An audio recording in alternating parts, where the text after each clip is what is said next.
part of our classroom success. So I asked some of her coworkers what they had to say about me, and this is what they said. Tabitha is a caring, supportive, and patient teacher. She goes above and beyond to make sure all students can be successful and feel loved.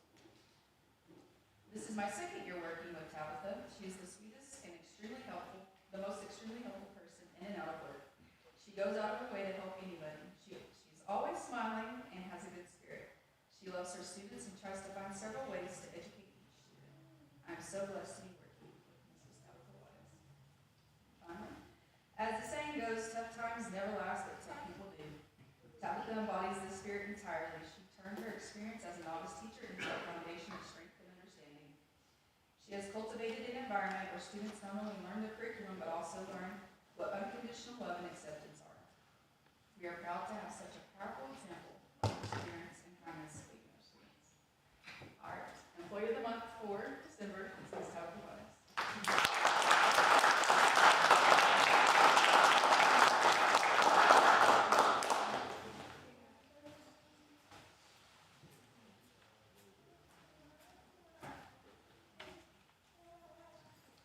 If you don't mind, starting coming around.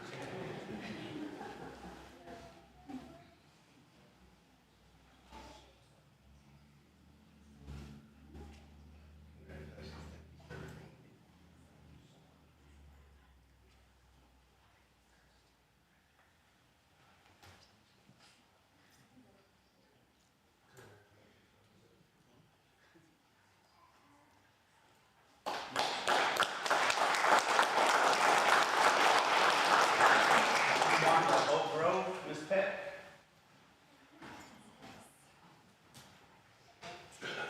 Joni Ellis is the Oak Grove December Employee of the Month. Joni is an instructional coach at Oak Grove, and she serves our kindergarten and first grade students. She's been in education for 36 years, with 31 of those in Brownfield.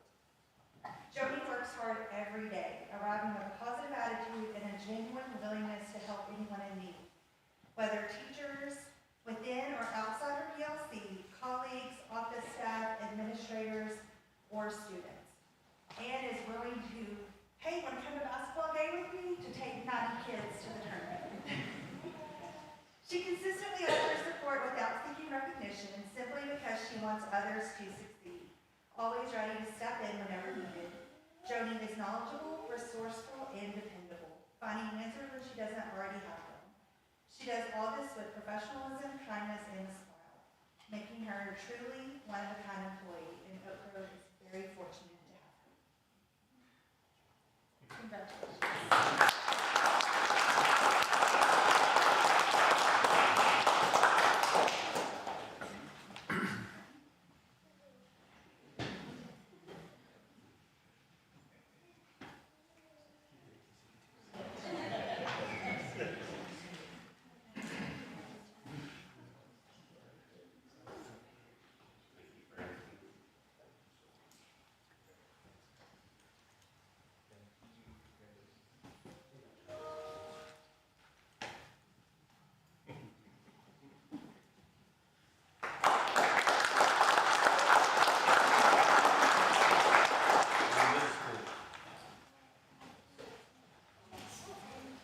The middle school employee of the month is my invitation to basketballing with your son. Middle school employee of the month is Miss Alicia Gonzalez. She's a paraprofessional on our campus. She's brand new to us this year, and she is amazing. Every time I see her, she's working with kids, making them laugh, they're making her laugh, and she builds relationships seamlessly. So for that reason, she was voted as the employee of the month for Crawford Middle School, but she chose basketball over this. Sorry, but I promise to get that.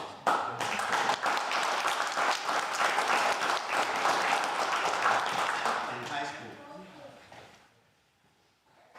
Ms. Medina, you okay?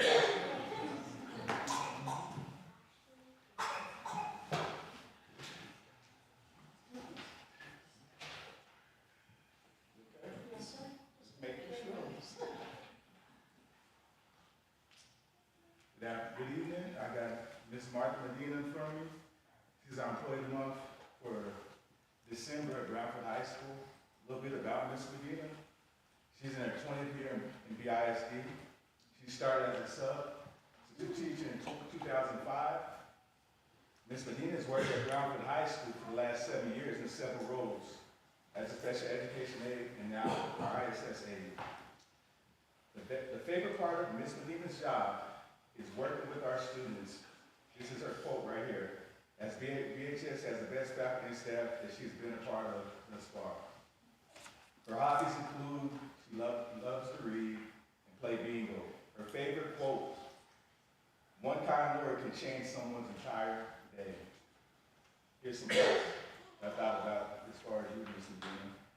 It has truly been a pleasure in working with you, as she is truly an advocate for all of our students, whether it's help-tutor students so that they can exceed and be successful in high school Spanish classes, or filling in wherever we need you on a day-to-day basis. Ms. Medina is the type of professional that is always upbeat, cordial, respectful, grateful, and courteous to students, teachers, faculty, and staff on a daily basis. Ms. Medina is truly an employee that is willing to take on any given task that goes well beyond your actual job description. I want you to know that you're appreciated, you're loved, respected, and revered here at Brownfield High School. It is my humble pleasure and duty in acknowledging you as our Brownfield High School Employee of the Month for December.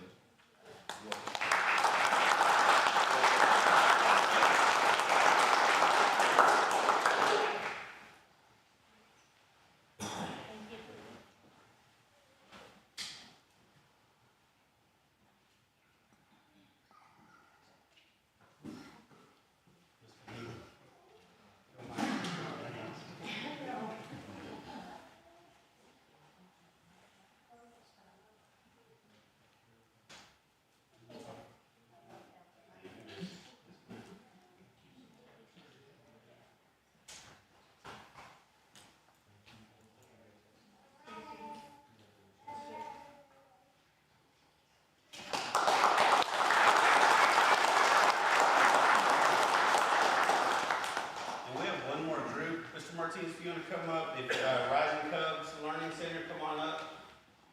Ms. Webb, would you like to say a couple of words here? You're Ms. Moline.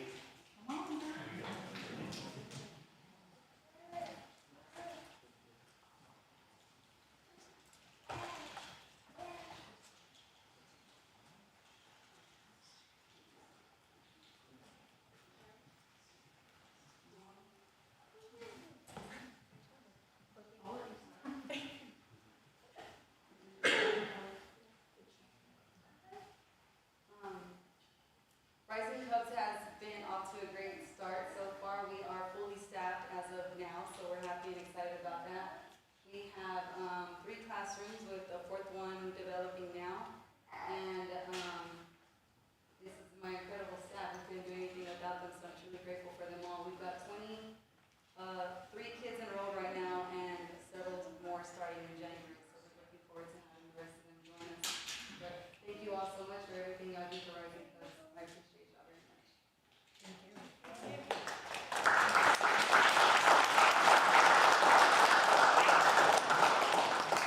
I know we say that we build a foundation at Colonial Heights, but at Rising Cubs, they truly build that foundation. They're learning what it means to socialize with other students. They're learning what it means to interact with teachers and learn on a daily basis. So you guys have the hardest job in the district, no joke, the hardest job in the district. And you do it with a smile on your face, and you do everything that we ask, and you guys just enjoy the work with it. I'm getting to know you guys a little bit better now, but I love you guys. You guys are a part of the Colonial Heights family. You guys are a part of the Brownfield ISD family, and we are truly blessed to have you guys. So thank you for everything that you do.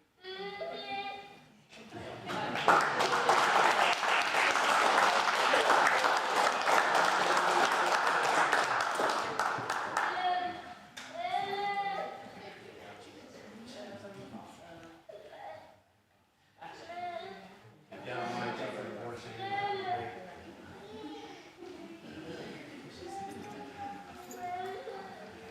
Be part of our team. Thank you for being part of our team. Thank you.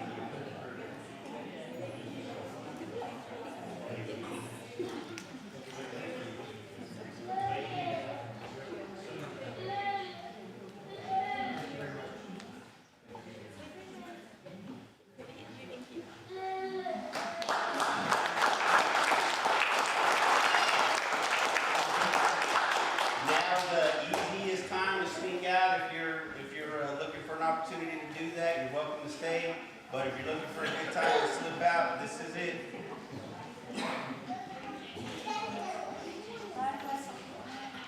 Thank you. And it started at 71. And the only tip I see is 85, so I hope it's not 78.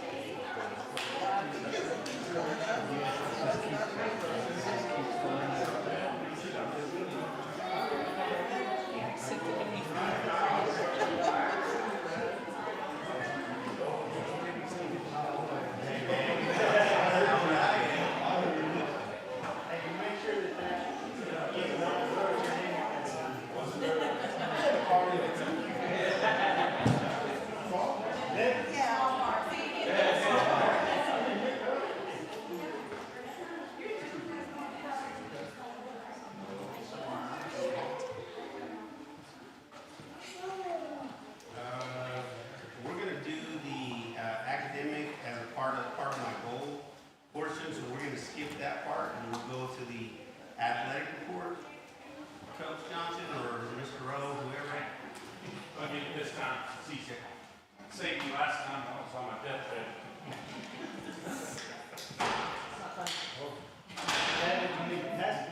I truly was. We hosted our annual basketball tournament this past weekend, and it was a total success. There are a host of people to thank for their contributions, but a big shout out for Coach McPherson's for organizing it, and also with our Lions Club, again, helping with those. That's part of it. It's the Lions Club Hooping Classic is what we call it. Boys took third and beat number 5 Caps, state-ranked Midland Christian. Our boys are ranked at number 9 in TABC rankings. We were at number 5. As of today, we're number 9. Individually, Jaron Lawrence surpassed 2,000 points for his career. Our girls lost in the consolation game. Jaron and Allison Guzman earned all the tournament honors. Our JV girls were in the Coronado tournament and won the bronze division. They were champions of the bronze division. They beat Friendship and some other good teams along the way. Really good showing for them. We start district play with boys this Friday at Denver City. And girls started last week versus Stanton. Powerlifting started up, and they have been working out in the morning and after school. We will be hosting the 6th annual powerlifting meet on January 10th. We are looking for volunteers to help work. Y'all guys volunteer good. Got it. We also have some All-State recognitions. Kate Hess has earned 3A All-State honors. We had 4 football players earn academic All-State. They were Ben Estrada, Braylon Bruno, Zach Soto, and Emilio Hopkins. Coach Johnson has completed all of our end-of-season meetings with the fall sports head coaches. Both football and cross-country are having end-of-season recognition nights to close out their season. That's about all I've got. We appreciate you guys and had a lot of compliments on our facilities, on our tournament. That's a tribute to you guys and letting us have that. Yeah, y'all did a great job, Art. Everybody, Tammy, I know she left already, but. Tammy did an amazing job. Yeah. Boss was in the concession stand with his wife. Yeah. She's cracking that whip, man. Yeah. It was good. It was real good. Everybody did a great job. It was Girls. It was good for Brownfield. It was good for Brownfield. Not just, It brings it's a good lot of for money. BISD, but for the community. We had so many schools here. They were all over town. They were eating. They were doing things. And if y'all remember, when we proposed our bond, we said we're gonna build a school. We're gonna have events and tournaments so that we would bring people to the community. And we have delivered on that, since we've been able to move in. We'll continue to do that. We've hosted powerlifting. We, like Coach O said, we've done basketball, we've done softball tournaments. So we're working really hard to bring people to our community, and we'll continue to do that. So thank you guys, everybody, for that. Information, a couple of different things I want to start just bringing you guys in on. We're talking about stopping doing the SHARS program in our district. It used to be a program that would produce $600,000, $800,000 to the district that we could use for different things. Over the last 4 years, we've watched that go down to just over 100,000. And you might say, well, that's still a lot of money. But remember, we just had to pay back 114,000.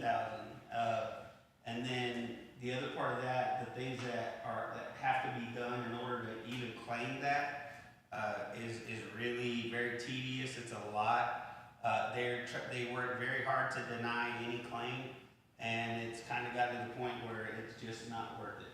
And so we'll keep y'all posted on that, but I did want to let you know because it did used to be a good source of funding in our district, but it just isn't anymore. It's expected to go like Ms. Crooks, we were 108 maybe, or did I have 114, 108 backwards?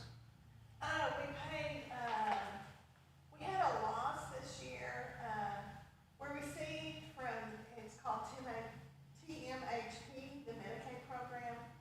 In their statements, they said we received $130,000. We had to pay billing fees and cost report fees of $23,000, so that leaves us $107,000. We had to pay back $119,000, and they gave us a credit for $8,000, which ended up being $111,000. So we're currently at a negative $4,183.84 for our charge. And that doesn't even, and that, all the work that is done to be in the negative is crazy. And they're coming and doing a visit in January, right? January 27th. So, I mean, we just wanted to keep y'all in the loop. The other thing that we have started doing is laying a foundation for a large-scale summer roofing program. We through some of our partnerships on Buy Board, Tips, and some of the others, we're able to get pricing just so that we can start to put a budget number. Obviously, we haven't chosen anybody or anything like that, but you know, you're able to get some ideas of what it's going to cost. And we are about we have 2 bids so far. They're not formal bids, they're just, this is how much it would come based off of the Buy Board and Tips contract. One contract was $2.2 million, the other was $2.1 million. And that's for all of Oak Grove, all of Colonial Heights, and that would put all of our buildings under warranty, and we'd be in really, really good shape. We're gonna talk about that some more. I wanted to start the conversation now. We're not taking any action, we've not bid anything, but I want y'all to start realizing that that's kind of what we're looking at just for roofing. We have a lot of units, air conditioning units, that are nearing 20 years old. And so our estimation on replacing those units is about $500,000. So you're about 2.6, 2.7. And that's just, I just wanted to start thinking about it. And we're going to put together a plan for you guys. Yes, sir. What age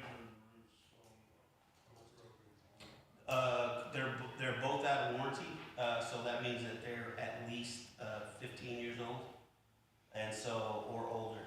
Now, there's been spot repairs on each of those roofs, but nothing that has any warranty, right?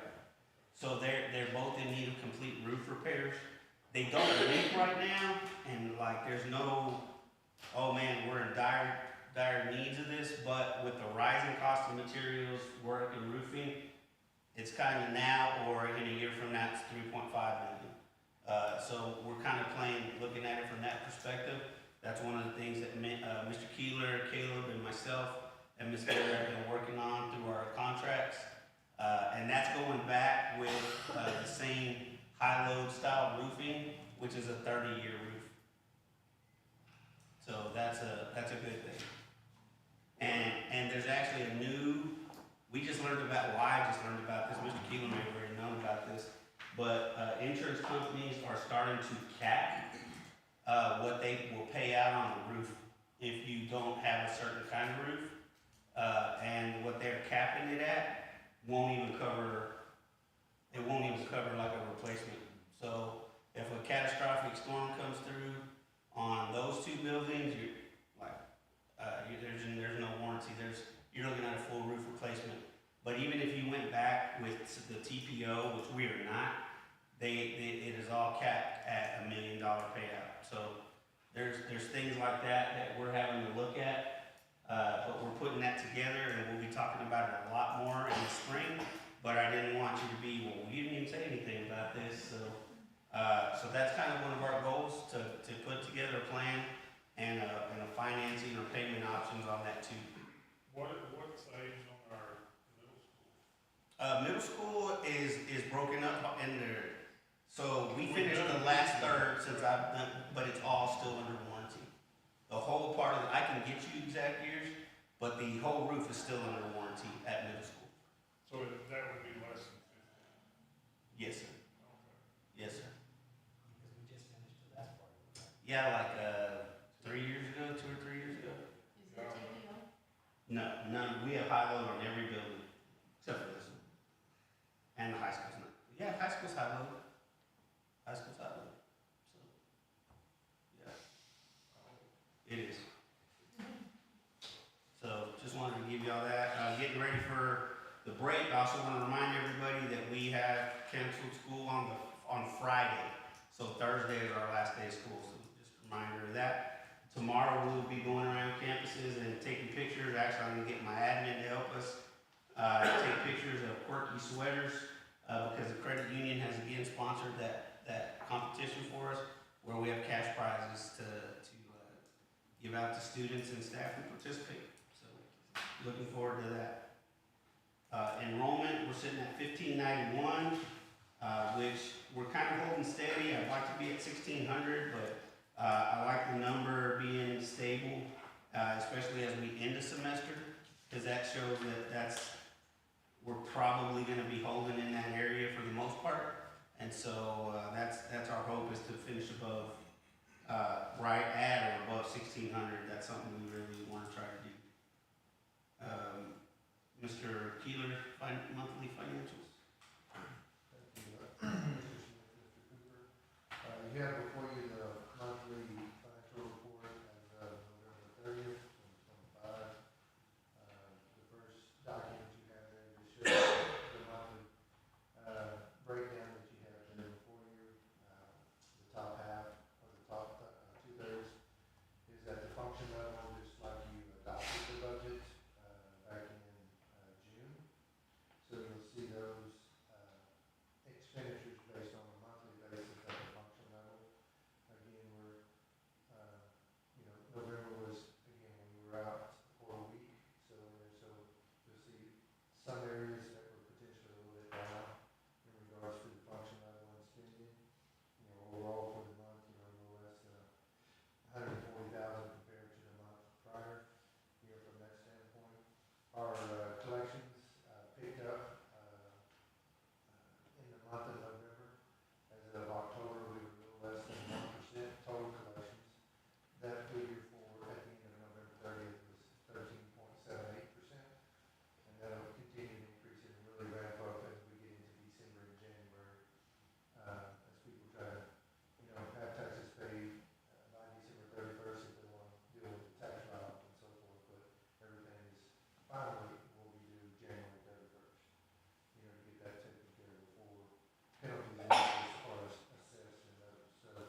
consider the 2024-2025 financial audit report. Mr. Keeler?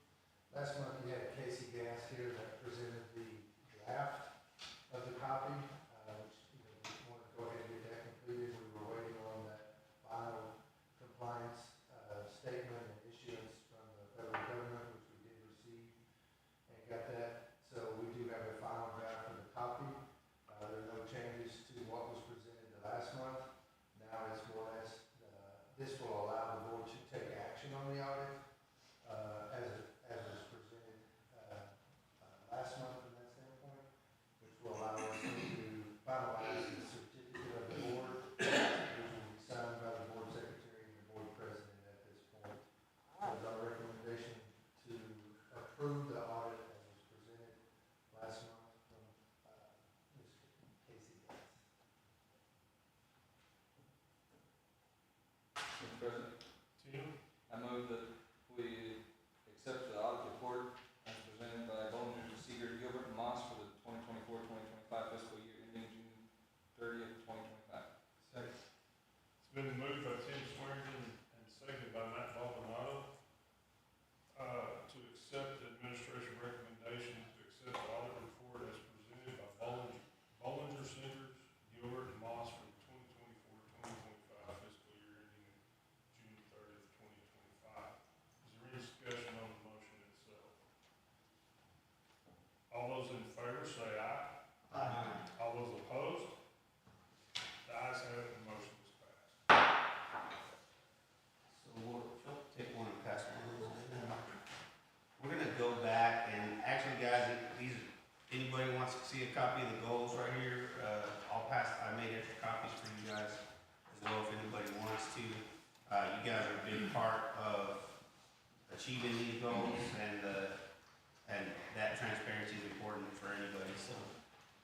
Here's what I've been working on, and I know this is different, we had our training back in October with the superintendent evaluation. And what my plan was today was to go over the goals. Now, these are just my thoughts and my priorities.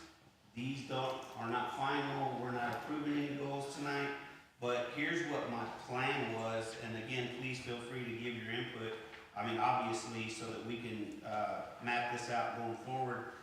Since our training was in October this year, we're gonna end up adopting goals in January, most likely, and evaluation in June. But going forward, once we get a good protocol down, we can set goals in June and July, and have those beforehand. So, if you'll give me a little bit of leniency here while I kind of go over what my thoughts were. And again, you don't have to agree if you find if you have a different idea.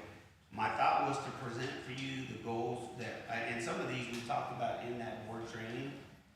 And my product, so what you see here, the superintendent will create a strategic roadmap and funding plan that is cost effective over the long term using a mix of funding sources like bonds, while also considering the life cycle cost of projects and capital expenditures. I understand that the question is, well, how is that measurable? By when? So it's not a SMART goal. This to me is the overarching sentiment of my goal, and the products that I will produce for you will have roofing projects, financed with a payment, blah, blah, blah, and a bus, transportation replacement program. So my products are going to be that I will share with you in the spring are my measurables. And they will be time-stamped with us to be able to go back and say, okay, he did meet this, or we've had to adjust this. And so like the next one that would be like that is the superintendent will create innovative strategic plan for recruitment, retention, and growing future leaders, including grant opportunities, university partnerships, and general funding. So my product that I would produce for you guys is an overview of what we do, how effective it has or has not been. And you'll be able to see, by comparison, has it positively impacted our recruitment, retention, staffing, you'll be able to tell that based off of the things that I provide, to you that show what the plan is that we do that a lot of places don't have. So, the other ones are obviously data-driven by STAR, so that's a little bit easier because it's a tangible, you'll see it when you see the scores, and I understand that. So those are easy, and we can go over those, but the real ones I wanted to have discussion on are those first two, because to me, those are really big priorities in the educational world that we're facing right now. Staffing shortages across the country. We're tasked with growing our own, and we've done some things that are innovative and models. The financial goal, the capital outlay plan, those are significant because even though the state has added money for teacher raises, they have not given us more money to do the M&O type stuff. And those have to take priority because, like I said, we have 2 roofs that are already out of warranty. And if we have a catastrophic storm or something like that, there is no warranty coverage and we're just paying for that. So it's important that we develop a plan, have it in place, have it executable, and then also have a sustainable transportation plan. All of these things are important because as I get to the last few years of my career or whatever, I want the district to be set for the long haul. And we've done a lot of things that has really helped us do that. Those are kind of the last finishing touches that are a priority for me in my mind. That would impact the district, the community, the students. Even though roofing is not sexy for most people, you gotta have it. You gotta have a roof, you gotta have parking lots, you gotta have air conditioners and heaters.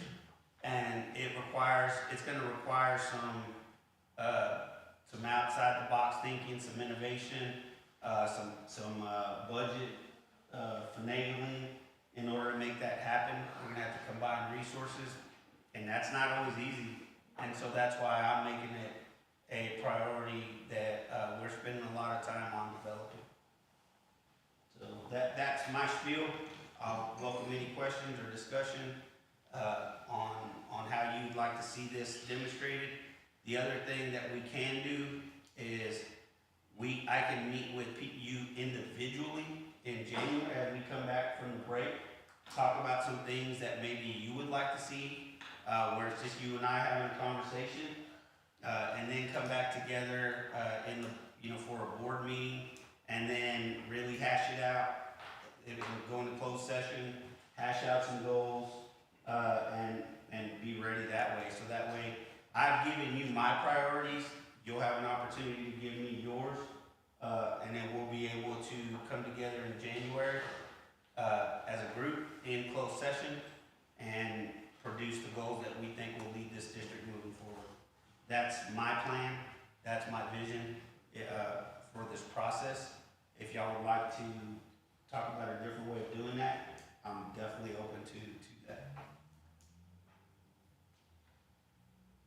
Does anybody have any thoughts at this point? As far as, would you prefer meeting individually or come back at the next board meeting and we can do a closed and then finalize hopefully the goals?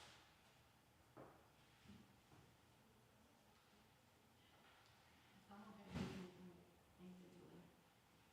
I do have a question I think that is important for the whole group to hear. These STAR-related ones, are we gonna have those scores back in time to evaluate you based on those goals? Depends on how early our meeting is in June, honestly. So, we should have them. What we won't have is a final clean version. And that won't come until August. Yeah, so you'll get and that's not to say they change dramatically, but generally, they could change a little bit, one way or another.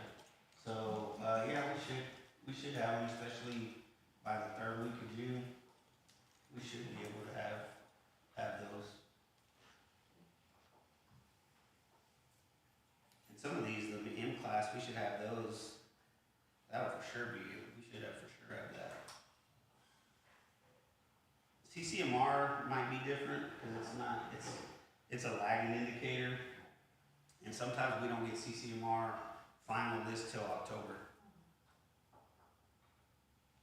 That's when they're statutorily required to be back in October. I know that that's important, but if we're not gonna have numbers to evaluate on, I don't think you should include it on this list.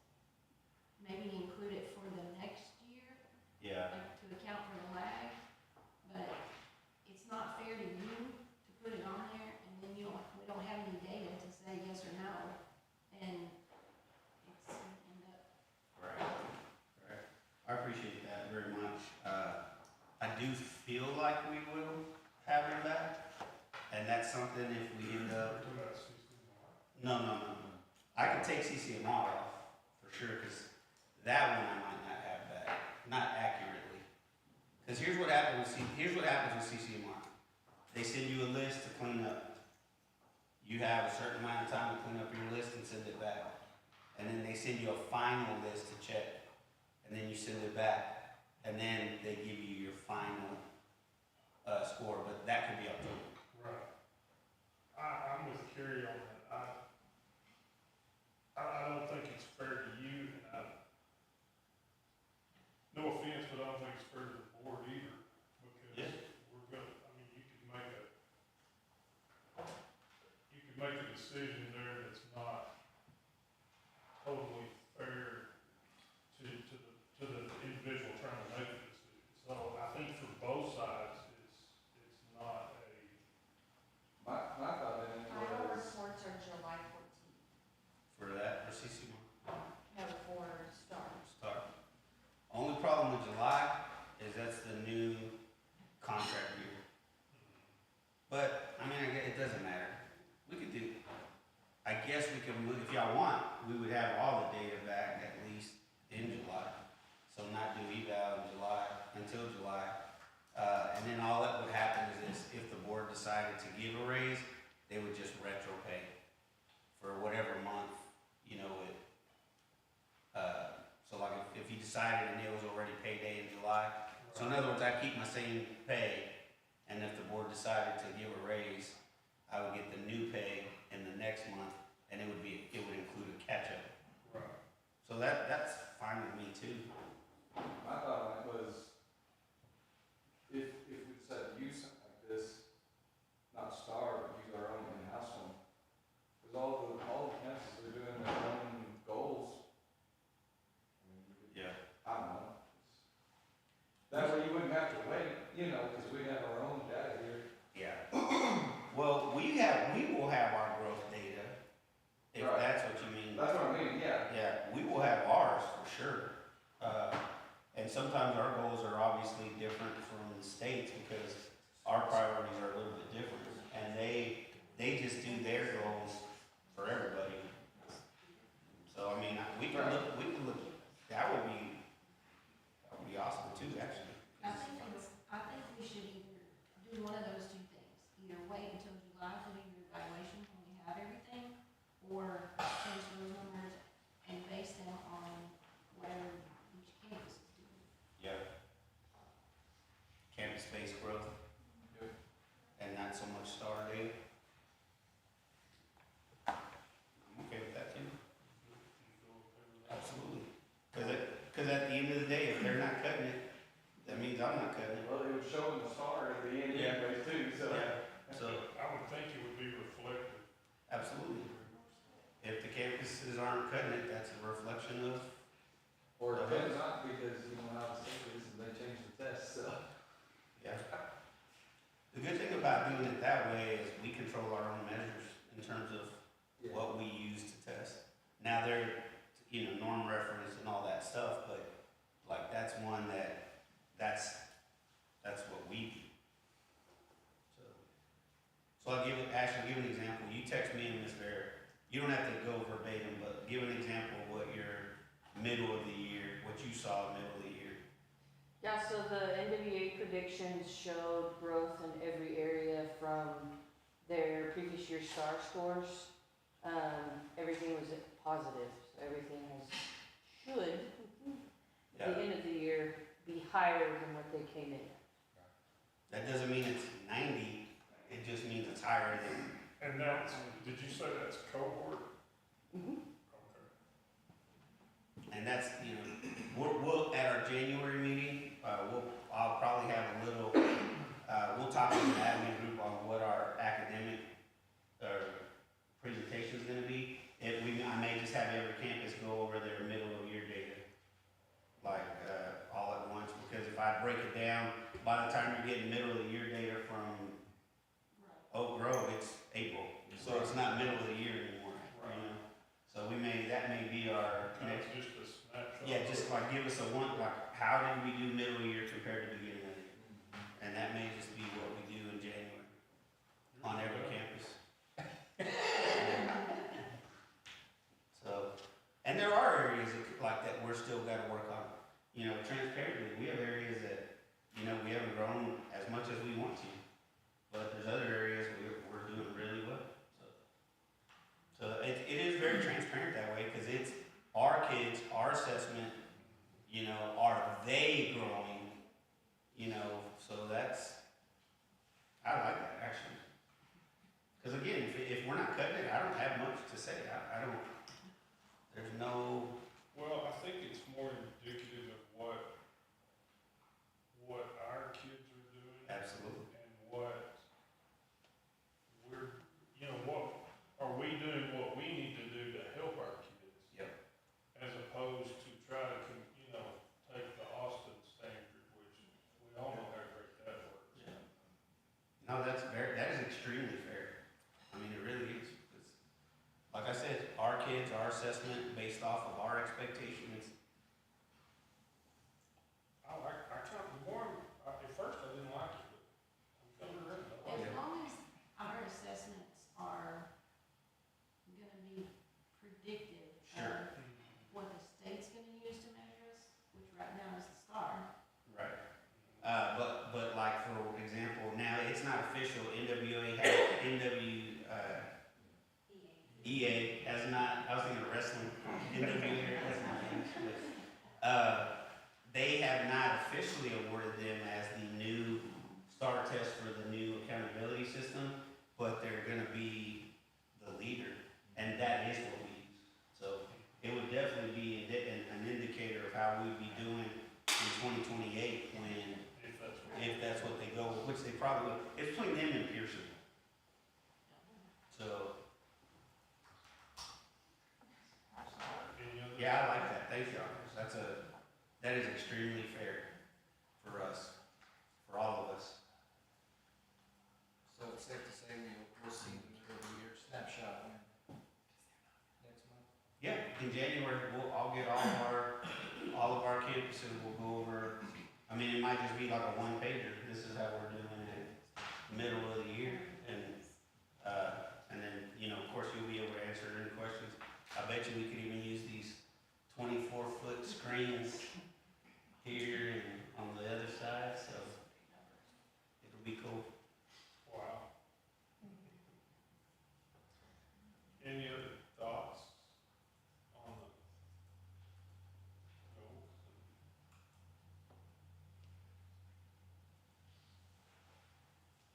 It also really aligns and marries officially to my admin team, because if they're not cutting it, I'm not cutting it, and if I'm not cutting it, none of us are. So, I mean, We're all in this together. just joking. Not that part. That part of it. The rest of it, it really is like we are very dependent on each other. So very aligned. Well, and I think that goes without saying for the whole Yes. group, the BISD family, as Ms. Webb talked about. Yeah. Well, we have an admin meeting Wednesday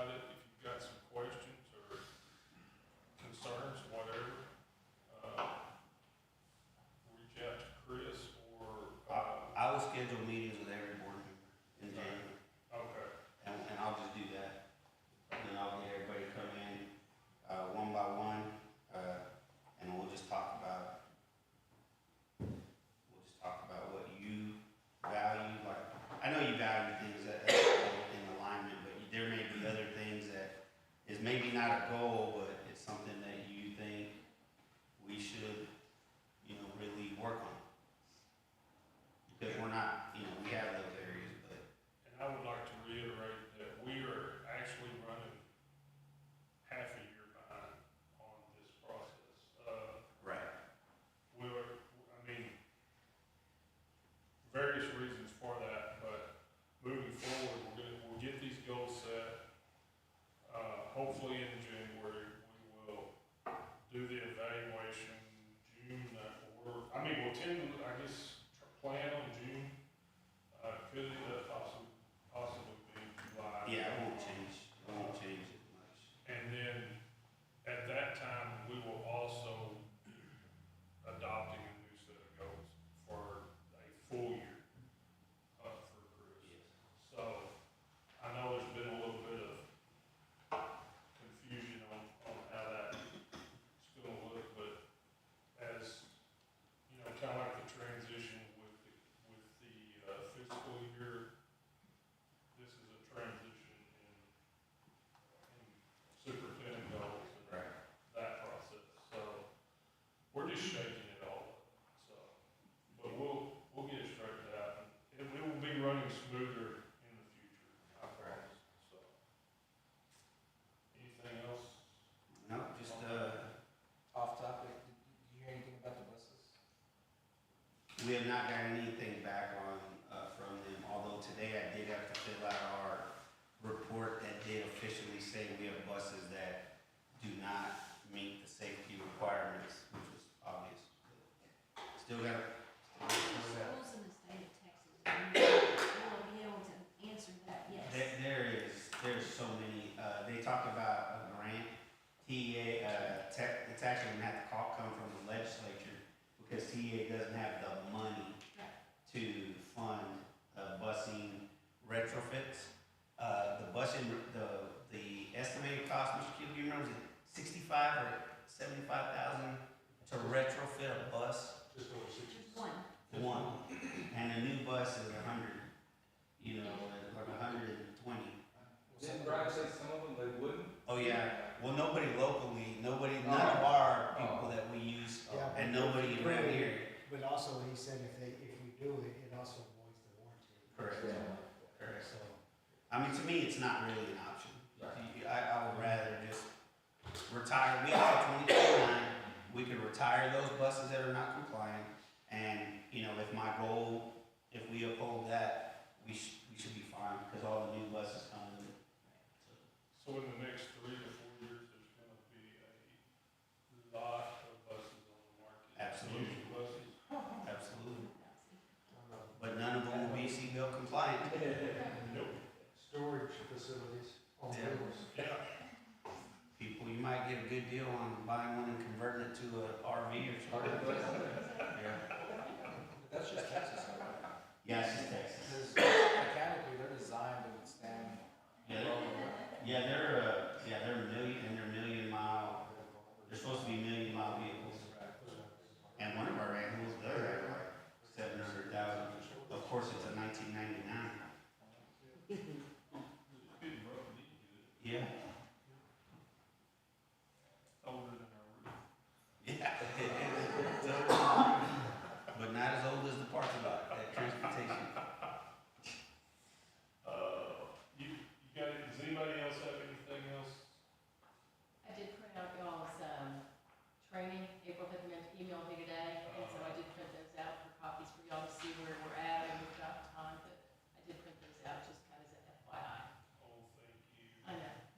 I don't like you at the same time. Just do the No, job, sir. we need to Do the know. job. We need to know, because that time will be upon us shortly. School safety. That's the one that comes from the school safety. Yeah, and I think it's just like school safety is the main thing that everyone needs to get. That's the main thing. That's the one that most everyone is incomplete. I think the only ones complete on that right now are Carrie and Julian. Chief Simmons, would you like to offer us a short course? I will see if I can get somebody, I mean, if it's everybody, It is, those are the only two Let that, me and see. that looks like see if that anybody can is do it. the only thing that's holding the ones that are incomplete up for being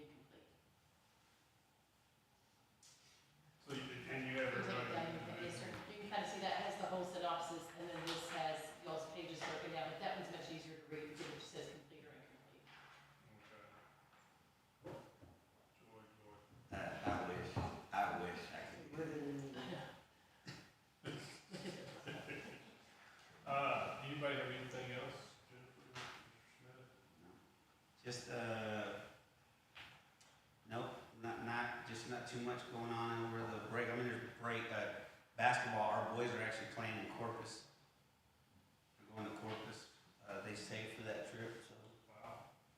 So they're gonna go play in Corpus and take some kids to the beach that have never been, albeit in December. It's better than July. Yeah. So it'll be good. All right, well, January's meeting, are we gonna move it a week or so? Is that third one was Martin Luther, wasn't it? Okay, so today we got, I can move it up, I can't move it back, because I have to have a board approved, what's the email we got from TEA today, what's it called? It's sitting on my desk right now. 2 words, Oh, yes. 3 syllables, corrective action plan. Corrective action. And this is from like a report from a year ago that we submitted, and we got a corrective action plan today that has to be board approved by January 26th. So it's a year, it's over a year ago. It's 23, 24 data. Yeah. So, but it has to be approved by the 26th? I have to have it back to them Oh, back. by board approved, and it even says if you have to have a call board meeting, they have to have it back and signed by the board on the 26th. And they just sent this today? Absolutely, they did. Is this pricing? Absolutely, Who is this I can again? even pull up the email where you can see it. It was, Is it TA, yes. our lovely friend? I was like, if you could have got this to me on Monday, I could have done it today. Or do you wanna move it so that you can have enough time to get all the data and everything ready for everything? Would it be better to move it to a Tuesday instead of Monday? We will be playing basketball, but, I mean, it's fine with me, if it's fine with y'all. Cause I'm afraid, I just, if we move it up, So they'll be playing in Stanton. So most people, I mean, What night? some people won't be here, but. The 20th? cause I'm saying if we move it up a week, that's gonna take a week away from Yeah, getting having that. data and everything ready for us to see, to get that snapshot. Here's what, if you can see here, this is my inbox. Monday, December 15th at 2:22. TEA Office of Governance. I got this today. Yes. So, an emergent, I mean, a lack of planning on their part constitutes an emergency on our part. Absolutely. And it says here, in bold letters.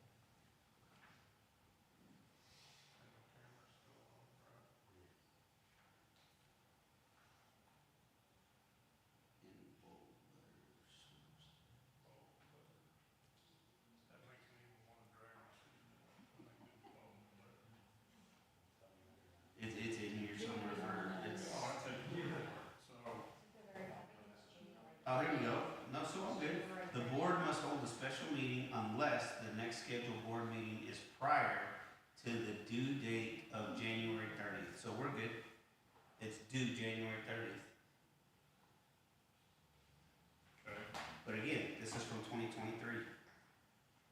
So with that said, should we move it to the 20th or move it to the 26th? The 26th is Midwinter. Oh, I'll be at Midwinter too. So the 20th, I guess. Can we do the 20th?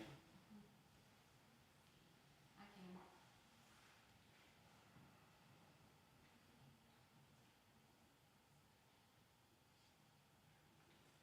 And basically, our plan was, actually, you got, they sent this to you too today. Email? Yes, sir. Great. Don't reply, please. Please don't. Not yet. Let's, You shouldn't have said that. yes, here he is. Jeff Coop at Windstream. So, I didn't get it.